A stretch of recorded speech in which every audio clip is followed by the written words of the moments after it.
Il est 8h21, notre débat aujourd'hui. La crise du logement, l'État est-il responsable? Les permis de construire ont baissé de plus de 4% au second trimestre, les mises en chantier de plus de 6% d'après les chiffres publiés hier. Et Julien Denormandie assume totalement, le ministre du Logement assume le déclin notamment des maisons individuelles. On va en reparler. Jean-Marc Toroyon, président de l'AFNAIM, est avec nous sur le plateau. Bonjour, merci d'être là. Et Danielle Simonet, conseillère à la France Insoumise également de Paris. On va parler de Paris.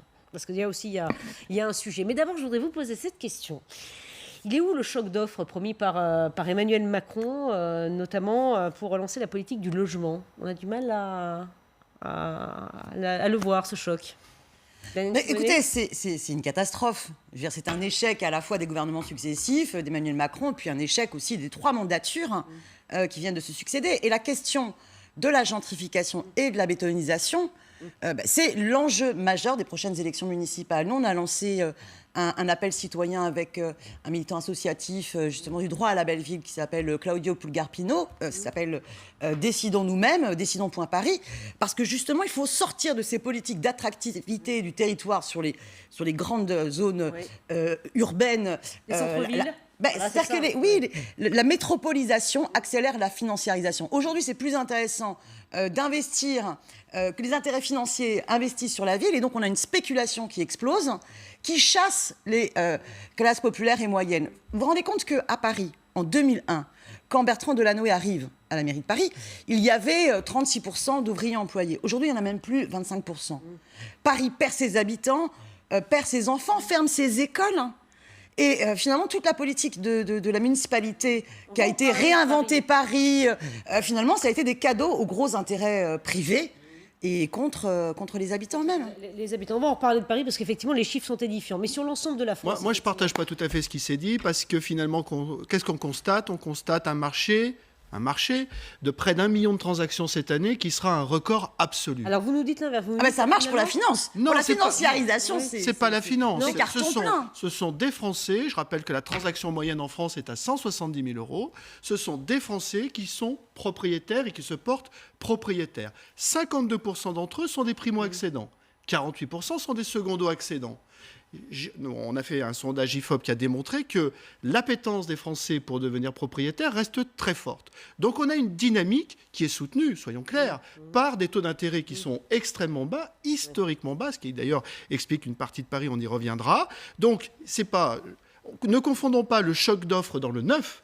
À mon avis, il sera nécessaire de construire parce qu'il y a un besoin, mais constatons globalement aujourd'hui en France que le secteur de la transaction immobilière, que les Français achètent, que les Français se portent bien et qu'il y a un degré de confiance extrêmement important aujourd'hui dans le fait de devenir propriétaire. Sauf dans les grandes villes. Dans les grandes villes, attention, je veux dire, sur Paris, vous dites qu'il faut construire. Bon, déjà, il faut arrêter avec le ciment et le béton parce que c'est totalement anti-écologique. Je veux dire, quand on voit encore des entreprises comme Lafarge qui vont avoir à nouveau une centrale à béton multipliée par 2 dans le 15e arrondissement, l'empreinte carbone par le secteur du bâtiment, c'est plus de 40%. Des bâtiments pour l'urgence, elle est aussi climatique. L'urgence climatique, vous savez, quand les îlots de chaleur à Paris sont provoqués parce que justement, il n'y a plus d'espace en pleine terre. Il faut arrêter de bétonner la moindre friche. Madame Hidalgo a été une bétonneuse. Alors, on va en parler de Paris parce Monsieur Griveaux sera aussi un bétonneur. Donc, il faut préserver les espaces verts. Simonet, je voudrais donner quand même le chiffre, 10 000 euros le mètre carré à Paris. 10 000 euros le mètre carré à Paris, plus 66% de hausse en 10 ans. On ne peut plus se loger, on ne peut plus acheter. On ne peut plus acheter, c'est-à-dire qui peut acheter aujourd'hui un logement à Paris? Écoutez, Paris, c'est la capitale de la 6e puissance économique du monde. Elle concentre une demande internationale. Elle concentre une demande touristique. Ce sont les étrangers qui achètent, c'est ça. Ce que je dis, c'est que sur cette ville-là, il y a quand même, si vous voulez, des facteurs objectifs qui font que ce marché est sollicité vers la hausse. Et c'est une ville musée. C'est une ville musée. C'est une ville où chaque fois qu'on veut bâtir, finalement, c'est compliqué.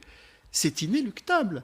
Et je rajouterais que finalement, quand vous regardez bien, aujourd'hui, vous empruntez... Alors, madame va dire que c'est de la spéculation, mais... Vous empruntez à 1%, voire moins, et vous avez une ville qui fait entre 4 et 6% par an. Donc vous avez un ensemble de facteurs objectifs qui, aujourd'hui, engendrent une hausse. Mais qui peut emprunter? Alors, vous avez des 10 secondes... 000 € le mètre carré qui Oui, peut en vous avez- profiter 90% Vous avez des des secondes- acquisitions sont le fait des classes supérieures à Vous Paris. avez- mais- Paris, c'est la ville des premiers de cordée, maintenant. Effectivement, le prix est un facteur sélectif dans ceux qui sont capables aujourd'hui d'acheter. Moi, je pense qu'à Paris, il faut miser sur un secteur locatif intermédiaire. C'est pour ça qu'on réclame le statut du bailleur privé d'urgence pour le créer. Et à côté de cela, évidemment, c'est une ville qui, aujourd'hui, est le reflet de ce qu'est la situation économique ambiante globale de l'Europe et de ce que représente Paris d'un point de vue international Et vous savez, et de puissance économique. Il y a 200 000 personnes qui viennent travailler à Paris chaque jour et qui n'y vivent pas parce qu'ils n'arrivent pas à y vivre financièrement. C'est-à-dire, même plus question d'être propriétaire, et puis alors locataire, même cela, c'est pas possible. Donc l'enjeu écologique de la réduction des distances domicile-travail pour lutter contre la pollution, eh bien, c'est aussi de permettre à ceux qui travaillent à Paris de pouvoir vivre à Paris.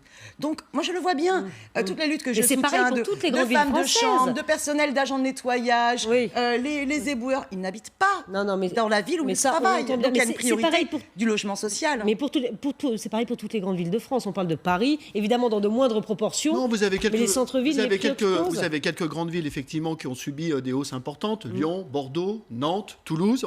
On s'est aperçu qu'aujourd'hui en province, il y avait une décélération sur les 12 mois glissants au 30 juin, c'était plus 1,4%. Donc effectivement, après le phénomène de métropolisation, on peut en discuter. Je ne partage pas l'avis de madame. Je pense que la métropolisation, ça économise de l'espace, ça optimise les services publics. C'est un lieu où on peut faire de la sécurité bien plus importante et c'est un lieu où on peut concentrer, on peut concentrer aussi une politique écologique très intéressante. Précisons, le problème, c'est de la façon dont la rénovation. métropolisation se fait et elle chasse les classes populaires. Aujourd'hui, en fait, sur la question du logement, ce qui est organisé, c'est la rareté pour accélérer la spéculation.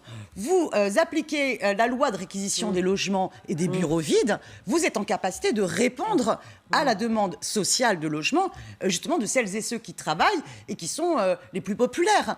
Aujourd'hui, il y a un refus parce que le droit de spéculer sur le logement est supérieur au droit au logement. D'où l'importance. Moi, je dis que les qu'il y ait une 18 millions, implication moi, je citoyenne dis que les 18 millions de propriétaires pour en changer, France, pour se les réabrir à la 18 ville. millions de propriétaires en France et le million qui a acheté aujourd'hui, ce ne sont pas des spéculateurs.